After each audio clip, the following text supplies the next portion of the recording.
America में से आपको एक डिमांड आई थी, स्पेशली आपको इनवाइट किया गया था, उसकी कीमत आप कितनी बता रहे थे क्या है? उसकी कीमत थी लगभग 2200 डॉलर के आसपास थी।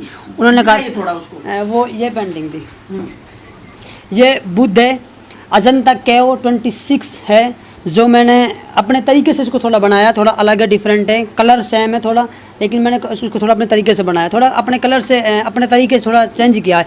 वह पेंटिंग है, ये मैंने अपने फादर को और अपने वर्क को जोड़कर ऐड किया है। असल में क्या था कि मैं खुद काम करता हूँ, मेरे साथ मेरे घर वाले, मेरी फैमिली, मेरे परिवार मुझे सपोर्ट करते हैं सब, तो मैंने क्या किया, मैंने अपने फादर को और अपने फेस को ऐड किया। ये जो हिस्सा है इनका, ये मेरे फादर का हिस्सा है, और ये जो वर्क है, ये मेरे फादर एक मैकेनिक हैं, तो मैकेनिक में काम कर रहे हैं कार में, देख लीजिए आप। ये जो कंप्रेसर है, एसी का कंप्रेसर है, मैंने इसको ऐड किया अपने वर्क के साथ। ये जो फेस है, ये मेरा फेस है हाफ, और ये है कोणार्क सन टेम्पल। यहाँ पर मैं लाइव पेंटिंग कर रहा हूँ। मेवात की एक धरोहर है जो भोंड में स्थित है, जिसका नाम है देहरा टेम्पल। आपने सुना होगा कि तस्वीरें बोलती हैं, इससे आप हूबहू ये अंदाज़ा लगा सकते हैं कि वाकई में ये तस्वीर तो बोलती हैं। चट्टानों की तरह अगर इरादे मजबूत हों तो कामयाबी कदम चूमती है। आपने अब से पहले कहावतों में सुना होगा कि तस्वीरें बोलती हैं। क्या वाकई में तस्वीरें बोलती हैं? इसके बारे में भी आज हम आपको विस्तार से बताएंगे भी और रूबरू भी कराएंगे। जब जब मेवात के टैलेंट की बात आती है, जब जब मेवात के युवाओं के हुनर की बात आती है, तो मेवात के वो दूर दराज के इलाके, उस ग्रामीण क्षेत्र से ऐसे ऐसे होनहार लड़के, ऐसे होनहार और काबिल एक टैलेंट निकल कर के आता है जिस पर गर्व किया जा सकता है। मेवात के अलग अलग क्षेत्रों से लगातार हम आपको ऐसे ही जो एक चकाचौंध की दुनिया में जो अभी भी धूमिल होते जा रहे जो सितारे हैं, जो एक टैलेंट है, जिनको एक प्लेटफॉर्म नहीं मिल पाता है, उनको हम लगातार अपने कैमरे के माध्यम से उनको दिखाते हैं और सरकार तक उनकी आवाज़ बुलंद कराते हैं। आज हमारे साथ एक ख़ास शख्सियत जुड़ रही हैं, ज़ुबैर अहमद, जो एक पेशे से एक चित्रकार हैं, एक पेंटर हैं, और जिन्होंने मेवात के जो भी विरासतें रही हैं, मेवात का जो इतिहास रहा है, उस सब को एक चित्रकारिता के क्षेत्र में एक पूरे इतिहास को समेटे हुआ है। और ये जो तस्वीर जो आप देख रहे हैं, दरअसल ये ज़ुबैर अहमद ने अपने हुनर से इसको एक फ्रेम में कैद किया है। आपने सुना होगा कि तस्वीरें बोलती हैं, इससे आप हूबहू ये अंदाज़ा लगा सकते हैं कि वाकई में ये तस्वीर तो बोलती हैं। और ज़ुबैर से सब कुछ जानने की कोशिश करेंगे कि ज़ुबैर इस पेशे में क्यों आए और इस फील्ड को चुनने का आखिर मकसद क्या था। सर, पहले तो बहुत बहुत स्वागत है हमारे चैनल में जुड़ने के लिए। शुक्रिया, आपको बहुत बहुत शुक्रिया।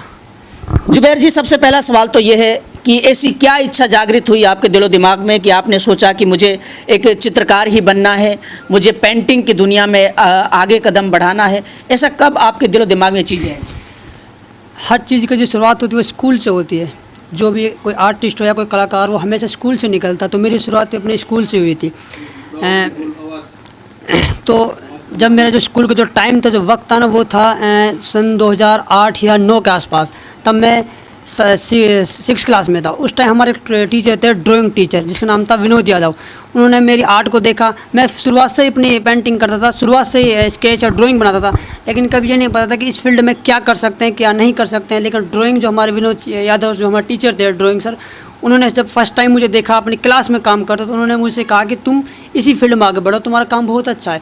तो जो एक किक लगी थी वो स्कूल से लगी थी। उसके बाद मुझे DO साहब से मिलाया गया था, दिनेश शास्त्री से। इसके अलावा फिर मुझे BO से कई कंपटीशन में मुझे पार्टिसिपेट कराया गया था। फिर लोगों ने मेरी कला को रूबरू देखा, तो लोगों ने मुझे हौसला दिया, तो मैं आगे बढ़ता गया। मतलब इस फील्ड में, इस पूरे आपके जो भी जर्नी रही है उस पर सभी पर विस्तार से चर्चा करेंगे, लेकिन पहले एक रोशनी डालते हैं जो भी आपने एक माइलस्टोन अचीव किया है, जो आपने जो चित्रकारिता के क्षेत्र में जो आपने एक मकाम हासिल किया है। जो सामने जो तस्वीर आप देख रहे हैं, दरअसल ये ज़ुबैर अहमद ने अपने ही हाथों से इसको एक नया आयाम, एक नया रूप दिया है। ये क्या चीज़ है और किस तरीके से इसको थोड़ा सरल भाषा में अगर हम समझना चाहें तो ये किस तरीके की तस्वीर है? देखिए, दुनिया में या कहें या फिर पूरी इंडिया की बात करें, इंडिया के अंदर इस तरह की धरोहर हैं जो जिन्होंने दुनिया में पूरा नाम किया हुआ है। जिसमें से एक धरोहर है जो उड़ीसा में मौजूद है, कोणार्क सन टेम्पल। ये सूर्य देवता के एक मंदिर है जो उड़ीसा में मौजूद है, मध्य प्रदेश के अंदर।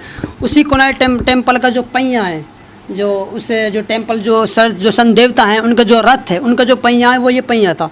तो मैंने इसकी खूबसूरती को अपने एक आर्ट के अंदर, अपने कागज़ के अंदर ले लिया है, क्योंकि मुझे बहुत अच्छा लगा इसका जो ये आप देख सकते हैं मैंने कितनी डिटेल्स इसको बनाया है। मैंने इसका कलर चेंज किया थोड़ा सा, वैसे तो इसका जो कलर था वो येलो था, मैंने इसको थोड़ा सा ब्राउन और कुछ पर्पल यूज किया है, थोड़ा अपना इफेक्ट डालकर थोड़ा डिफरेंट किया है। अच्छा जुबैर खान जी, जो सामने ये तस्वीर आप देख रहे हैं, इस पर भी इसकी भी एक यादगार एक कहानी रही है और इसके बारे में भी जानने की कोशिश करेंगे। देखने में तो ये आपको बिल्कुल एक सिंपल तस्वीर लग रही होगी, लेकिन इसके पीछे क्या मकसद है? इसमें आपको दो तस्वीरें नजर आएंगी। तस्वीर तो एक है, लेकिन इसमें जो रूप दिया गया है ये एक दो पैसे को इसमें ढाला गया है, ऐसा ही? जी बिल्कुल गलत है। बिल्कुल सही कहा आपने। ये जो पेंटिंग है ये मैंने अपने फादर को और अपने वर्क को जोड़कर ऐड किया है। असल में क्या था कि मैं खुद काम करता हूँ, मेरे साथ मेरे घर वाले, मेरी फैमिली, मेरे परिवार मुझे सपोर्ट करते हैं सब, तो मैंने क्या किया, मैंने अपने फादर को और अपने फेस को ऐड किया। ये जो हिस्सा है इनका, ये मेरे फादर का हिस्सा है, और ये जो वर्क है ये मेरे फादर एक मैकेनिक हैं, तो मैकेनिक में काम कर रहे हैं कार में, देख लीजिए आप।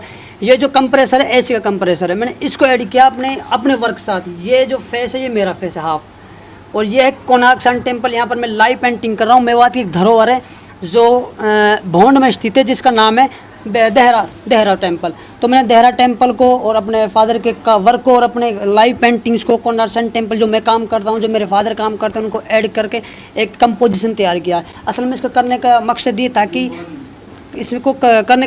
था कि हमेशा दो जो सोच होती हैं, एक बेटे की और एक बाप की, वो हमेशा एक साथ चलती है।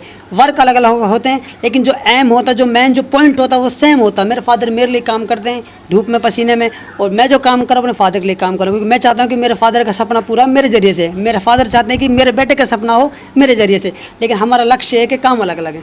जी देखिए, आपने कितनी गहरी बात सुनी जुबैर अहमद, जो इस तस्वीर के माध्यम से आपको समझाने की कोशिश कर रहे हैं। दरअसल एक एम होता है, वो बच्चे जो माँ बाप जो जिस मकाम को हासिल नहीं कर सकते, उसको बच्चा उसके सहारे से वो अपने जो सपना होता है उसको जीने की कोशिश करता है। आपके उन अवार्ड्स के बारे में, जो सर्टिफिकेट आपने अब तक हासिल किए हैं अपने इस हुनर के बदौलत, उनको थोड़ा दिखाई दर्शकों को। काफ़ी सर्टिफिकेट है, अगर हम दिखाएंगे तो लंबा एक पूरा प्रोसेस रहेगा, लेकिन जितने भी ये सैकड़ों की तादाद में, हाँ एक एक करके मैं दिखाने की कोशिश करूँगा। ये जो आपका ये देखिए, ये एक सर्टिफिकेट है, और दूसरा ये सर्टिफिकेट है। मतलब डिस्ट्रिक्ट लेवल के और स्टेट लेवल के, इंटरनेशनल, नेशनल लेवल के जितने भी सर्टिफिकेट आप देख रहे हैं, दरअसल ये सैकड़ों सर्टिफिकेट ऐसे हैं जो इसने अचीव किए हैं। लेकिन जब बात आती है कि जिस पैसे में इंसान पढ़ता है, उसके लिए थोड़ा चाहिए कि उसको शोहरत और दौलत दोनों चीज़ें मिले। उन पेंटिंग्स के बारे में भी जिक्र करना चाहेंगे, जो अमेरिका में से आपको एक डिमांड आई थी, स्पेशली आपको इन्वाइट किया गया था। उसकी कीमत आप कितनी बता रहे थे? क्या है उसकी कीमत थी लगभग $2,200 के आसपास थी। उन्होंने कहा वो ये पेंटिंग थी, ये बुद्ध है, अजंता केव 26 है, जो मैंने अपने तरीके से इसको थोड़ा बनाया, थोड़ा अलग है, डिफरेंट है, कलर सेम है थोड़ा, लेकिन मैंने उसको थोड़ा अपने तरीके से बनाया, थोड़ा अपने कलर से अपने तरीके से थोड़ा चेंज किया है। बाकी इस पेंटिंग को उन लोगों ने पसंद किया कि मेरी 10-12 ऐसी पेंटिंग है जिसको मैंने एक बहुत बड़ी सीरीज़ बनाई है बुद्ध की, जो मेरे पास, मैं आपको दिखा देता हूँ। अच्छा, इसमें ऐसा क्या खास है इस पेंटिंग में जो इसकी कीमत इतनी ज़्यादा आंकी जा रही है, 1,34,000 रुपये, अगर इंडियन रुपीज़ की बात करें? हाँ जी, खास की बात ये कि अगर कुछ जो अगर कोई आर्ट को पहचान ले या जान ले, या किसी को कोई चीज़ पसंद आ जाए, तो अपने तरीके से उसके पैसे या दाम लगा सकता है। ना मैं अपनी पेंटिंग की कोई कीमत बता सकता हूँ, ना कोई ख़रीदने वाला उसकी कीमत लगा सकता है। अगर किसी को पसंद आ जाए या वो चाहे कि वो लेना चाहे तो वो ले सकता है। इनकी कीमत कैसे आकी जाती है? मतलब इसकी कीमत आंकने के वैसे कोई खास कोई पैमाना नहीं कि मैं इसकी कोई कीमत बताऊँ। ये पेंटिंग में 10 रुपये की भी हो सकती है, हो सकता है कि यही पेंटिंग 1 लाख की भी हो सकती है। तो इसकी कोई कीमत, कोई पैमाना नहीं है कि ये कीमत कि मैं इसकी कीमत कहाँ से स्टार्ट करूँ या कहाँ ख़त्म करूँ। सामने जो आपको पेंटिंग नज़र आ रही है, दरअसल ये मुकम्मल पेंटिंग अभी है नहीं, इस पर अभी वर्क करना बाकी है और प्रोसेस में अभी ये पेंटिंग है शायद। जी, अभी इसका प्रोसेस चल रहा है। ये पेंटिंग में कंप्लीट करने में मैं इसमें लगभग 15-16 दिन से काम कर रहा हूँ। और ये भी एक कोणार्क सन टेम्पल, ये उसी उड़ीसा का ही टेम्पल का, तो मैं ये बना रहा हूँ। ये वाटर कलर से बन रहा है, और इसका जो कलर आप देख सकते हैं कितना खूबसूरत है, और ये बहुत ही रियलिस्टिक वर्क हो रहा है। देश के अंदर जो जो घटनाएं घटी, उसी के ऊपर एक तस्वीर बना डाली जुबैर अहमद ने। ये तस्वीर जो आप देख रहे हैं, इस तस्वीर को देखकर आप अंदाज़ा लगा सकते हैं ये तस्वीर क्या बयां कर रही है अपने आप में। मैंने इंटरनेट को एक रियल लाइफ से जोड़ा है, क्योंकि लॉकडाउन में हमेशा हर जो वर्क हुआ था हमारा वो इंटरनेट जुड़ गया था। हम कोई बिजनेस कर रहे हैं या कोई स्टडी कर रहे हैं या पढ़ाई जो भी हम कर रहे हैं वो हमारा पूरा वर्क एक गूगल से जुड़ गया था। तो मैंने दिखाया कि जो इंटरनेट का जो लॉकडाउन का जो टाइम था वो वक्त हमारे लिए एक ऐसा था जिसमें हमने इंटरनेट के साथ काम किया था। हम लोगों ने वो सब सीखा था जो हम पहले कभी सीख नहीं पाए, जैसे कि गूगल से क्लास लेना, ऑनलाइन काम करना, नेटवर्क से जुड़ जाना। यहाँ तक जहाँ हम दूर हो सके एक रियल लाइफ से, वहीं हम एक अनजान लोगों से मिलते गए। इंटरनेट के जरिए हम सोशल मीडिया जुड़ गए थे, वहाँ बहुत लोगों से हमने बातचीत की, बहुत लोगों से हम जुड़े। जैसे ये पूरी एक गूगल है, गूगल एक बुक की तरह है, ऑनलाइन स्टडी की है लॉकडाउन के समय में। ये देखिए पूरे तरीके से एक ऐसा ढांचा एक पिरोया है जुबैर अहमद ने, और आगे भी हम आपको तस्वीर दिखाने वाले हैं। ये जो सामने जो आप तस्वीर देख रहे हैं, ये तस्वीर किसकी है आप अंदाज़ा लगाइए। ये तस्वीर शायद मुझे ऐसा लग रहा है कि कोरोना की तस्वीरें हैं जी, तो इसके बारे में बताइए। ये कोरोना को मैंने बहुत वो दिखाया पावरफुल, आप देख सकते हैं कोरोना जिसके लिए पुलिस जवान हैं, कुछ अपने डॉक्टर हैं जो लड़ रहे हैं, ये आम जनता जिसको वो बचाने की कोशिश कर रहे हैं। कोरोना है वो बहुत पावरफुल है, और ये हमारे साथ हुआ था लॉकडाउन की सारी अपनी जो पुलिस थी, अपने डॉक्टर थे, वो हमको लोगों को बचाने के लिए काफ़ी प्रयास कर रहे हैं, लेकिन हम फिर भी कोरोना के पास जा रहे थे ना।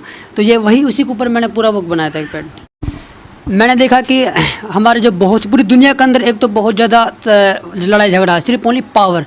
जब भी पूरी दुनिया में लड़ाई होती है सिर्फ ओनली पावर के लिए होती है, पैसा मनी पावर, पावर हो तो पैसा है, पैसा है तो पावर है। तो मैंने यही दिखाया, मैंने किंग को बनाया। जब कोई किंग, जो बहुत से किंग होते हैं जो ऊंचाई पे चढ़ते हैं बहुत से मासूमों की जान लेकर, जैसे मैंने इसमें दिखाया एक बहुत मासूम बच्ची है, उनके पेरेंट्स मरे हुए हैं। साथ में मैंने 2 बच्चों को दिखाया, उनके फादर हैं जो वो कब्र में हैं। इसके अलावा मैंने एक ताज को दिखाया, जो एक किंग के ऊपर ताज है, जो बिना सोचे समझे वो अपने आप में एक जीत की खुशी जाहिर कर रहा कि मैं जीत चुका हूँ, लेकिन उसने कभी सोचा नहीं कि यहाँ तक पहुँचने के लिए उसने कितने मासूम लोगों को मारा, जहाँ तक उसको खुद को नहीं पता। तो सोशल मीडिया के ज़माने में लगातार जो नौजवान हैं, जो युवा पीढ़ी है, वो डिप्रेशन का शिकार होती जा रही है, और उस डिप्रेशन की वजह से जान भी जा रही हैं। उसको मद्देनज़र रखते हुए जुबैर अहमद ने एक तस्वीर बनाई है। ये अपने आप में ये दिखा रही है, ये जता रही है कि डिप्रेशन का शिकार जब लोग होते हैं तो कैसी स्थिति पैदा होती है। इसमें मैंने अपने आप को ऐड किया है, क्योंकि मैंने खुद को मॉडल बनाया। हर एक आर्टिस्ट जो होता है खुद को पहले मॉडल रखता है, क्योंकि मैं किसी और के पास जा नहीं सकता हूँ। तो मैंने अपनी खुद की फीलिंग्स को ऐड किया दूसरों के साथ, कि जैसे जो मैं सोचता हूँ, अगर मैं जिस डिप्रेशन में जिस वर्क के साथ सोचकर मैं डिप्रेशन में पढ़ रहा हूँ, हो सकता है कि हर इंसान किसी न किसी अपने वर्क के साथ डिप्रेशन में पहुँचता। तो मैंने खुद को दिखाया, मैं किसी वजह से मैं भी कभी ना कभी सोचता हूँ कि अपनी कुछ चीज़ को लेकर, या किसी ज़्यादा जो मेरे प्रेशर पड़ता माइंड पे, मैं उसको कैसे हैंडल करूँ या कैसे करना है मुझे। तो वही पेंटिंग मैंने अपने 3-4 चेहरे बनाए, जिसमें मैं एक बहुत शांत हूँ, मैं दिखा रहा हूँ कि मैं बहुत पावरफुल हूँ। जहाँ पर मैं एक बहुत ज़्यादा चिल्ला रहा हूँ, क्योंकि मुझे लग रहा है कि मैं बहुत ज़्यादा डिप्रेशन में परेशान हूँ, कि मैं अभी इतना पावरफुल हूँ नहीं। जहाँ पर मैं हंस रहा हूँ, कि कभी कभी इंसान हंसता है, वो उसकी एक फेक स्माइल होती है, लेकिन अंदर वो बहुत ज़्यादा परेशान होता है। वहीं पर मैंने अपने बुक को रखा हुआ है, और मैं अपने सर पे हाथ रख के बैठा हूँ, कि मुझे लग रहा है कि मेरे सामने कोई फ्यूचर है या नहीं, पता नहीं आगे क्या होगा, कि मैं सिर्फ चल रहा हूँ एक अनजान पाथ पर, कि सिर्फ मैंने इसी को ऐसी तरह दिखाया है। सत्ता की ताकत के सामने किस तरीके से जनता को एक कठपुतली बनाया जाता है, और उसको किस तरीके से उसके साथ खेल खेला जाता है, ये वो तस्वीर सब कुछ ये बता रही है अपने आप में। ये तस्वीरें किस तरह बनाई आपने, और कब आपके दिमाग में ऐसी चीज़ें आई? मैंने देखा कि हमारे जो बहुत पूरी दुनिया के अंदर एक तो बहुत ज़्यादा लड़ाई झगड़ा है, सिर्फ ओनली पावर। जब भी पूरी दुनिया में लड़ाई होती है सिर्फ ओनली पावर के लिए होती है, पैसा मनी पावर, पावर हो तो पैसा है, पैसा है तो पावर है। तो मैंने यही दिखाया, मैंने किंग को बनाया। जब कोई किंग, जो बहुत से किंग होते हैं जो ऊंचाई पे चढ़ते हैं बहुत से मासूमों की जान लेकर, जैसे मैंने इसमें दिखाया एक बहुत मासूम बच्ची है, उनके पेरेंट्स मरे हुए हैं। साथ में मैंने 2 बच्चों को दिखाया, उनके फादर हैं जो वो कब्र में हैं। इसके अलावा मैंने एक ताज को दिखाया, जो एक किंग के ऊपर ताज है, जो बिना सोचे समझे वो अपने आप में एक जीत की खुशी जाहिर कर रहा कि मैं जीत चुका हूँ, लेकिन उसने कभी सोचा नहीं कि यहाँ तक पहुँचने के लिए उसने कितने मासूम लोगों को मारा, जहाँ तक उसको खुद को नहीं पता। तो मैंने सत्ता की ताकत को दिखाया कि कभी कभी इंसान जब सत्ता पर चढ़ता है तो वो किस तरह मासूमों को कत्ल करता है, किस तरह एक बुराई का साथ लेकर आगे बढ़ता है। हालांकि अपने आसपास बहुत से ऐसे पावरफुल इंसान हैं जो सच्चाई के साथ बढ़ते हैं, फिर सत्ता हासिल करते हैं। ऐसे भी हैं जो सत्ता हासिल करते हैं बुराई के साथ लेकर, मासूमों को कत्ल करके। तो इस पेंटिंग मैंने इसी तरह शो किया है। जी देखिए, ये वो तस्वीर है जो आज की जो व्यवस्था है, जो देश की व्यवस्था है, उसको पूरे तरीके से इस तस्वीर के माध्यम से आप सरल और सिंपल भाषा में समझ सकते हैं। कोरोना जैसी महामारी जिससे पूरी दुनिया सहम गई थी और पूरी दुनिया उस खौफ में डूब गई थी, उसी को मद्देनजर रखते हुए जुबैर अहमद ने कोरोना के ऊपर जो ऑपरेशन थिएटर है उसके अंदर की जो तस्वीर है वो सारी अपनी चित्रकारिता के माध्यम से और अपने पूरे हुनर के माध्यम से इसको कैद करने की कोशिश की। कितनी मेहनतें होती हैं, क्योंकि लगातार हम चीज़ें देख रहे हैं। आपका हुनर है, जो टैलेंट है, वो वाकई में ही काबिल तारीफ़ है। इसको लेकर के आपने कितनी मेहनत की? मैंने इसको लेकर बहुत काफ़ी मेहनत करी थी। मैंने काफ़ी थिएटर को देखा भी था और मैंने क्या डॉक्टर से बात भी करी थी कि आप किस तरह काम करते हैं थिएटर में ऑपरेशन। तो बाकी मैंने नेट से भी थोड़ी मदद ली थी, काफ़ी रेफरेंस लिया था। तो सीधी सी बात है कि मैंने इसमें कुछ डॉक्टर को दिखाया जो एक मरीज़ के ऊपर काम कर रहे हैं। हालांकि हमने देखा कि कोरोना में जितने भी डॉक्टर थे इस एक एपिडेमिक में, तो उन लोगों ने कितनी मेहनत करी थी। और जो डॉक्टर जो होते हैं वो एक तरह से भगवान कहते हैं कि वो भगवान का एक रूप है। तो जब इंसान एक थिएटर ऑपरेशन थिएटर इंसान लेटा रहता है तो डॉक्टर उस पर काम करते हैं, उनकी ज़िंदगी बचाते हैं। तो जाहिर सी बात है मैंने वही शो किया है जो डॉक्टर फील करता है कि मरीज़ के साथ, और हम जो फील करते हैं हम बाहर बैठ रहते हैं कि वो डॉक्टर हमारे सामने क्या रिजल्ट ला कर देंगे कि आपका पेशेंट ठीक है या नहीं है, क्योंकि हम पूरी तरह डॉक्टर के ऊपर ही डिपेंड रहते हैं कि अब वो हमारे सामने क्या रिजल्ट ला कर देंगे। तो मैंने सिर्फ ऑपरेशन थिएटर को उस अंतिम को वो दिया है, शो किया है कि क्या डॉक्टर जो होते हैं वो हमारे सामने क्या रिजल्ट लाने वाले हैं। मोहब्बत के बिना दुनिया अधूरी है, और एक मोहब्बत को किस तरीके से दिखाया है जुबैर अहमद ने, क्योंकि मोहब्बत दो तरीके की होती है और उसी को एक फ्रेम में कैद किया है। जुबैर अहमद से जानने की कोशिश करेंगे कि आखिर इसने किस तरीके से ये चीज़ें ऑब्जर्व की और किस तरीके से महसूस की, सब कुछ जानेंगे। जी जुबैर जी। मेरी जो पेंटिंग है ना ये पूरी एकदम प्यार, एक लव, एक मोहब्बत के ऊपर है, क्योंकि मैंने देखा कि पूरी दुनिया में हर इंसान किसी न किसी से मोहब्बत करता है। जाहिर सी बात है वो अपनी फैमिली से करता हो या किसी से भी करता हो। मोहब्बत एक फीलिंग्स होती है दिल की, वो किसी से अटैचमेंट हो जाती है तो हो जाती है, वो आदमी उसको कंट्रोल नहीं कर सकता। तो मैंने आपसे पहले कहा था मैं खुद को मॉडल रखता हूँ, तो मैं यहाँ पर मैंने अपनी दूसरों की बातों को रखने के लिए खुद को मॉडल रखा। मैं किसी और के ऊपर बहस नहीं कर सकता, तो मैंने खुद को ही इसका अंदर जाहिर किया कि मैं क्या समझता हूँ। तो इसलिए मैंने अपना खुद का फेस रखा। मैंने एक यंग लेडी को लिया है जो एक इमेजन है, बाकी एक ये है। मैंने एक हार्ट को दिखाया, मैंने इसलिए दिखाया, सबको कंपोज इसलिए किया है कि कभी कभी ये होता है कि हम किसी से भी कभी भी मोहब्बत कर सकते हैं, किसी भी एज में, चाहे मैं छोटा हूँ चाहे वो बड़ी हो, या वो बड़ी हो या मैं बड़ा हूँ या वो छोटी हो। मतलब जब प्रैक्टिकल इंसान, आपने भी किया होगा या फिर नहीं किया है, जब इंसान प्रैक्टिकली जो चीज़ करता है उसको सही तरीके से उस तस्वीर के माध्यम से पेश कर सकता है। हाँ बिल्कुल बिल्कुल, यही होता है जब किसी की फीलिंग अटैचमेंट में होती है तो वो प्रैक्टिकल जो खुद देखता है वही बनाता है। तो जाहिर सी बात है कि जो भी मैंने बनाया वो जो मैंने देखा वो मैंने बनाया, जो मैंने फील किया वो मैंने बनाया। तो मैंने सिर्फ एक फीलिंग्स को शो किया है, एक लव फीलिंग्स को। मेवात की जितनी भी धरोहरें रही हैं, मेवात की जितनी भी ऐतिहासिक चीज़ें रही हैं, मेवात के इतिहास को पूरे तरीके से एक चित्रकारिता के माध्यम से एक तस्वीर में कैद करने का काम जुबैर खान कर रहे हैं। ये आज की ये लाइव तस्वीर है, ये तस्वीर आज इन्होंने आज बनाई थी। ये फिरोजपुर झिरका में जो खोला वाली जो मस्जिद है उसके सामने एक पेड़ है, बहुत बड़ा गुलर का पेड़ है और बहुत बड़ा एक बरगद है, उसको आज ही इन्होंने फ्रेम में कैद किया है और आज ही इस पर अभी थोड़ा काम करना भी बाकी है। जी अभी ये थोड़ा अधूरा है, मैं इसमें काम कर रहा हूँ। बाकी ये हमारी बहुत फेमस मस्जिदों में से एक मस्जिद है जो खोला नहर खा की मस्जिद कहा जाता है, चोखा की मस्जिद भी बोलते हैं इसको। और ये हमारे झिरके अंदर जब जाएंगे तो पुलिस चौकी के आगे एक झुकाव है, वहाँ पर ये मस्जिद मौजूद है। तो मैंने इसको आज सुबह ही लाइव बनाया था, वाटर कलर से मैंने इसको पेंट को यूज किया है। और मैं मेवात की ऐसी बहुत सी ऐसी धरोहर जिनके ऊपर मैं काम करने वाला हूँ और मैं कर रहा हूँ। मैंने अब तक लगभग 30-40 मेवात की धरोहर पे काम किया, पेंटिंग की है, जो इस वक्त आप उनको हमारे यहाँ सेशन कोर्ट में देख सकते हैं, और कुछ हमारे चंडीगढ़ हैं जो कोर्ट है वहाँ पर देख सकते हैं, कुछ हमारी पुराना की जो कोर्ट है वहाँ देख सकते हैं। अच्छा जुबैर खान जी, बातचीत करेंगे उस पर भी, बहुत काफ़ी तस्वीरें हैं और चर्चा विस्तार से हमने भी की है और सारी तस्वीर हम दिखा नहीं सकते हैं, लेकिन मैं आपसे एक चीज़ जानना चाहूँगा, जो इस प्रोफेशन में आना चाहता है, जो इस फील्ड में काम करना चाहता है, और उसके लिए आप क्या कहना चाहेंगे? क्या इसमें कितने स्कोप हैं, और अगर बंदा इसमें आए भी तो उसके लिए क्या क्या अवसर पैदा हो सकते हैं? मैं चाहता हूँ कि एक तो ये थी कि मेवात में मैं BFA कर रहा हूँ, bachelor of fine art, Aligarh Muslim university से, और मेरा फाइनल ईयर चल रहा है, और इसके बाद मैं मास्टर करने वाला हूँ मैं शायद साउथ से मास्टर करूँ, साउथ इंडिया से। तो मैं चाहता हूँ कि पहली बात तो ये कि हमारे मेवात में कोई आर्ट फील्ड में कोई काम करता नहीं है, जो करते हैं इक्के दुक्के वो इतना ज़्यादा इंटरेस्ट लेते नहीं है। बाकी अगर किसी को भी फाइन आर्ट के बारे में कुछ भी सलाह लेनी है वो मुझसे कॉन्टेक्ट कर सकता है बेझिझक।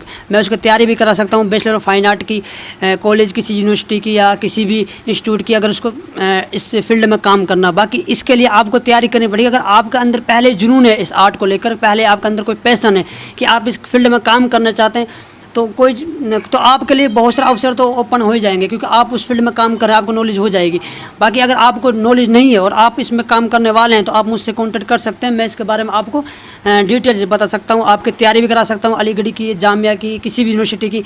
और जुबैर अहमद के अंदर हुनर तो कूट कूट कर भरा है, लेकिन इस हुनर की पूरे तरीके से इसका सदुपयोग सरकार किस तरीके से करना चाहती है ये जो लोग देख रहे हैं वो तय कर सकते हैं। लेकिन जुबैर अहमद का कहना है कि सरकार की तरफ से कोई मदद इनको नहीं मिल पाई है, सिर्फ महदूद सर्टिफिकेट तक ही रहे हैं। सरकार से आपको क्या उम्मीदें हैं, क्या मांग है? 2017 में मैंने प्रणब मुखर्जी राष्ट्रपति से मिलने का मुझे मौका मिला था। उसके बाद मुझे उसी दिल्ली ऑडिटोरियम में मुझे रसीम जैदी उमेश सिन्हा राव थे, election commission of all India, उन्होंने मुझे सर्टिफिकेट देकर सम्मानित किया था। उसके बाद ऐसे बहुत सारे अचीवमेंट थे जो हाई कोर्ट से हैं, कुछ हमारे यहाँ के लीडर हैं उन्होंने मुझे सम्मानित किया, जैसे आफ्ताब अहमद की हम बात कर लेते हैं, और नायब सिंह सहनी है।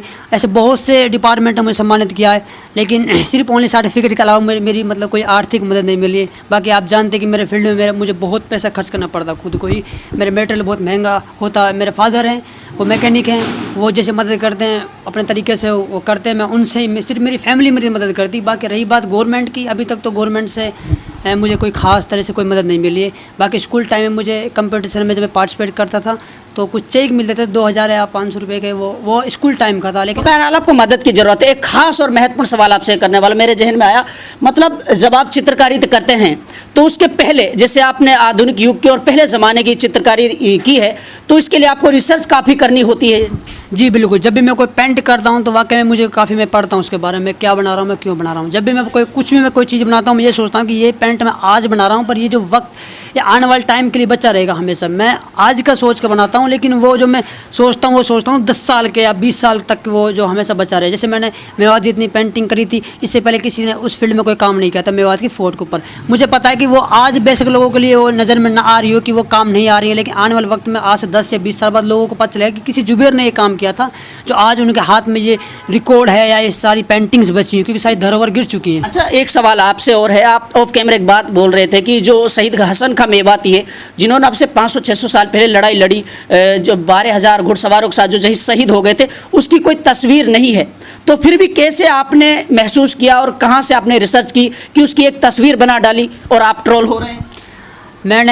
असल में मैंने देखा था कि राजस्थान का मेवाती कोई पेंटिंग है नहीं, पूरी हिस्ट्री में कोई पेंटिंग। मैंने अलीगढ़ मुस्लिम यूनिवर्सिटी में पढ़ता हूँ, तो मैंने अपनी जो गैलरी है, जो वहाँ की जो लाइब्रेरी है, मैंने वहाँ पर सर्च मारा, मुझे कोई भी राजस्थान का मेवाती ना तो कोई इमेज मिली, ना उनके बारे में कोई खास जिक्र मिला।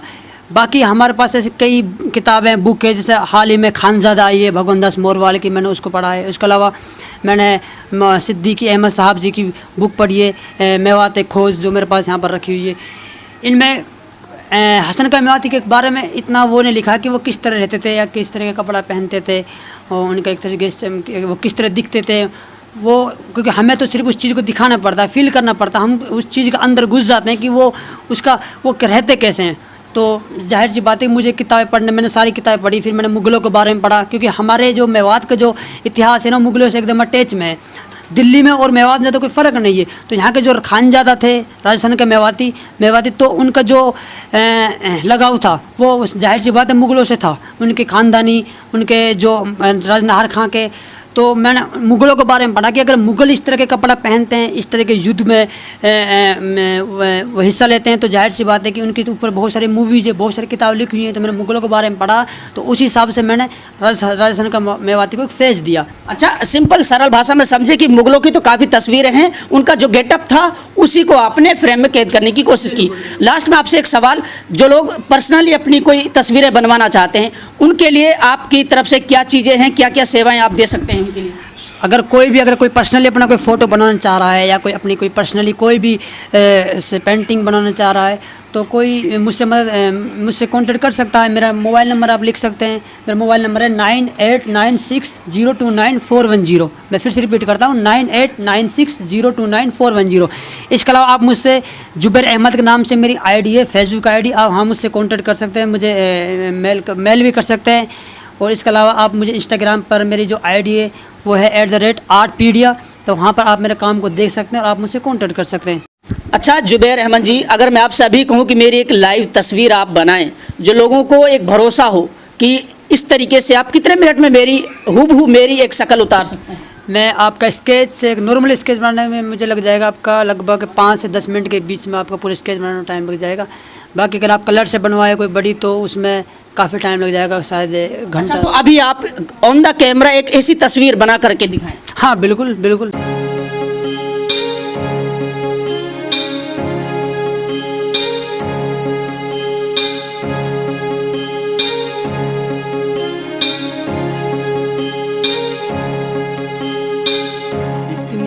रहमी सुमारो हमारो आसिफ भाई, पीठ पीछे सुवार करो है इन्ने दया न आई।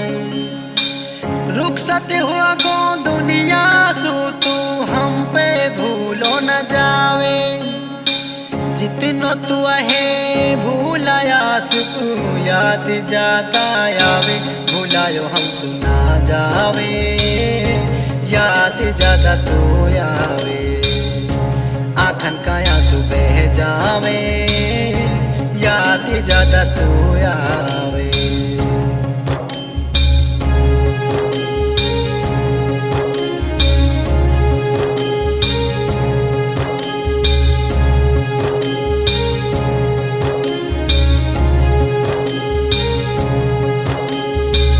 माँ बापन को लाल गयो कैसे सावर आवे, यार दोस्त सारा रोवा मर के चैन न आवे। मर मिटेगी कौम हमारी तेरो इंसाफ चाहावे, तेरी याद में अब जल सिंगर वेश का जल गावे, याद ज्यादा तो आवे आखन सोया सुबह जावे, याद ज्यादा तो आवे डटोई हम पे ना जावे। मेहनत, काबिलियत और टैलेंट की दाद देनी होगी। जुबैर अहमद की इस चित्रकारिता को 21 तोपों की सलामी और मेवात का एक ऐसा लाल हर घर में पैदा हो, लेकिन अब ज़रूरत है इसको संसाधन मुहैया कराने की। अब ज़रूरत है कि सरकार इसको मदद करे।